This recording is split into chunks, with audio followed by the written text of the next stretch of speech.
Hi everyone, today I'm going to talk about the difference between avoidance and boundaries. Stay tuned.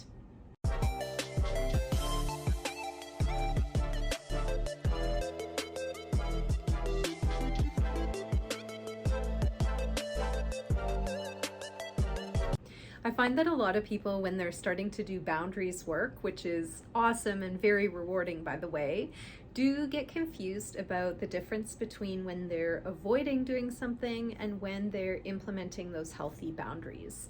And the reason that this is so confusing is that they can look identical. So you can be doing pretty much the exact same thing if you're avoiding or have a boundary, but there's a key thing that's different. Before I get to that, let's just back up for a second. So let's talk about fundamentally what avoidance is versus boundaries. So avoidance is when basically we're not doing something that we need to do for our health and our well-being. So examples of avoidance would include if I'm not moving my body and building up strength, if I'm not having a difficult conversation that needs to be had with a coworker or a friend or a family member, if I'm not engaging in something, an event or a situation or a party or whatever, that I actually need to be present at for my job or relationship or whatever it happens to be. So essentially,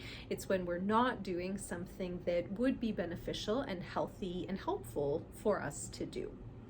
Boundaries are on the other side. So boundaries are when we are not engaging in something. So that can be a conversation, that can be an event, that can be a situation, a relationship, many things. It can be apps, it can be activities. We're not participating in something that is not beneficial for us. So essentially, there's a health gain that comes by implementing and having a boundary. So by not participating in that thing that you're not participating in, you are giving yourself a gift of recovery and self-care. Whereas on the avoidance side of things, you're actually taking away from your health and your well-being. So what is the key to establishing, am I in avoidance or am I in boundaries? The main thing to be exploring is to look honestly at your motivation. What are the reasons or the reason that you are not engaging in that thing at that moment? Can also be helpful to look at your feelings, because feelings can be a clue as to our true motivation and intention. So if we're scared, if we're feeling shame, if we're feeling anxiety or worry about something, those are usually going to be information that perhaps might suggest our motivation may be to avoid and just not deal with something that we do need to deal with. And that's not to say that we can't be scared or worried or anxious if we're setting a boundary, but usually then our motivation would be that we're scared because perhaps we're fearing somebody's disapproval or we're worried that they'll be mad at us.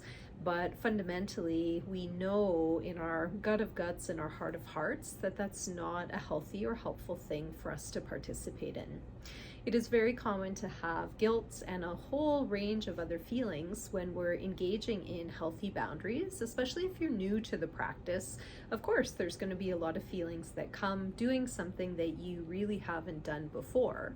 Now, don't use those feelings as a reason to say, I need to stop, or as an indication that you're doing anything wrong. Even guilt can be an indication that we're doing something different, not necessarily that we're doing something bad or wrong. So as you're continuing to learn about boundaries, just be aware that there may be some things that you're avoiding that you do need to do and that would be beneficial for you from time to time, but there may also be things that you need to step back from and need to stay away from for your own healthy recovery and self-care, and those are part of boundaries. I wish you all the best in your ongoing exploration of boundaries. It's amazing work, it's incredible work, it's very rewarding, and it's an essential part of health and healing from addiction, mental health, and just life. So it's a key way to improve your quality of life. All the best as you continue to explore. Bye for now.